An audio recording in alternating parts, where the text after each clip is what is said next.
মহানগৰীৰ Holi home secondary স্কুলৰ বাৰ্ষিক অনুষ্ঠান উদযাপন শংকৰদেৱ কলাক্ষেত্ৰৰ আন্তৰ্জাতিক প্ৰেক্ষাগৃহত আয়োজন কৰা হৈছে এই অনুষ্ঠানৰ প্ৰতি বছৰে বছৰৰ শেষত অনুষ্ঠিত কৰা হয় এই অনুষ্ঠান আৰু এই অনুষ্ঠানত বিদ্যায়তনিক দিশৰ উপৰিও বিভিন্ন ক্ষেত্ৰত নিজা নিজা প্ৰতিভা প্ৰদৰ্শন কৰে ছাত্ৰ ছাত্ৰীসকলে এই অনুষ্ঠানত উপস্থিত থাকে কেইবাজনৰ শিক্ষাবিদৰ উপৰিও বিভিন্ন ক্ষেত্ৰৰ বিশিষ্ট ব্যক্তিসকল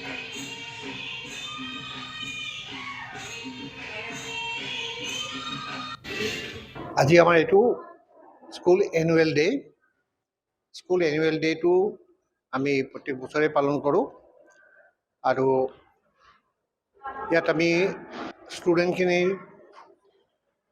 কিছু পাৰফৰ্মেঞ্চ আমি পেৰেণ্টছৰ আগত আমি সেইখিনি আমি দেখুৱাওঁ আৰু